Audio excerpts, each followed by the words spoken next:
Thank you. So before I come to my points, I think it's worthwhile that I share some of my background with you. So about 25, 26, I'm a software professional.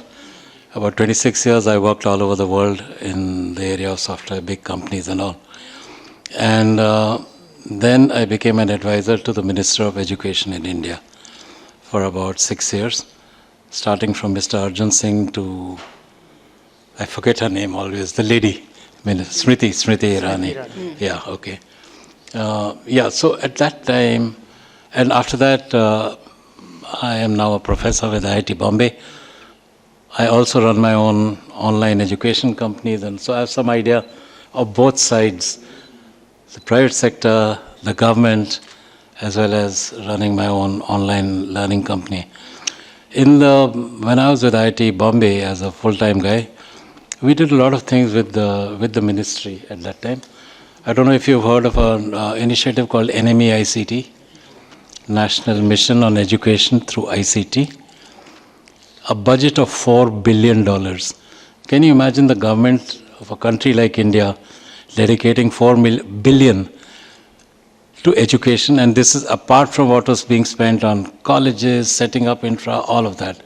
This was education, online education through ICT. It involved a lot of things, including some of the points that were made here, the last mile connectivity, etc. We recognize that.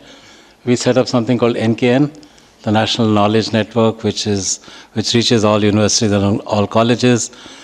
I personally worked with a senior IAS officer called Mr. Sinha, and we designed the Akash tablet. I'm bringing this in because some of the things that have been talked about, you need a device. You need a cheap device, cheap in the sense of price, not in the sense of capability. So we designed that, keeping that in mind. When we did it, that was a 7.5-inch form factor. At that time, only the iPad was there, and the iPad was crazy price.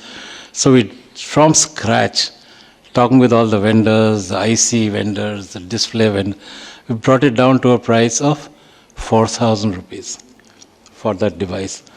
All kinds of things happened as they happen. But what I'm trying to say is that we looked, even as far back as 15 years ago, we looked at all the factors that are being talked about today.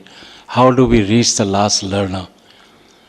Having reached the learner, there is no device, there is no computer. The vision we had in mind, I just want to share it for a minute, is of this little girl in Arunachal Pradesh. Just an example. How does she learn? She is very intelligent. She doesn't have the content. She doesn't have the device. She doesn't have the network. So keeping that in mind, we set up the network, we created the device, and we started creating content.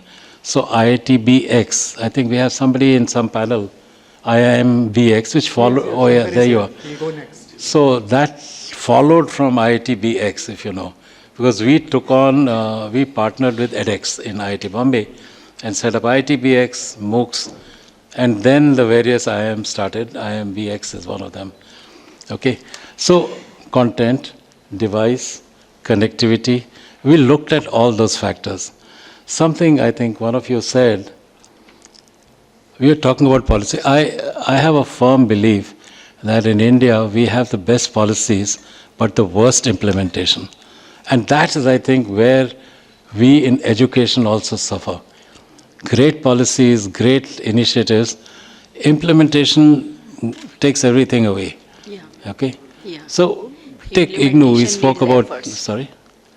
We spoke about IGNOU for a minute. Yeah.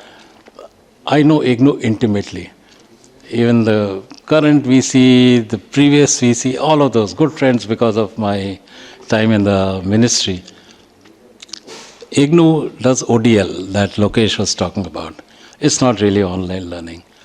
You were talking about, sir, about HR managers. I recruit a lot of people. I do not recruit from IGNOU. Because I know the quality of it. I'm sorry I'm being very blunt. But I don't recruit from IGNOU because I know the quality over there. I would rather recruit from, say, a private university which provides better people. And the last point really before I finish, and I'll come back again maybe, is about skilling.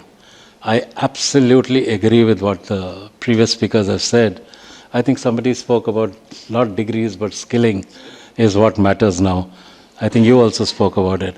Because without skilling, we can't do anything. I have set up various companies in my life, but the current company that I run is this online learning company. We talk about skilling all the time.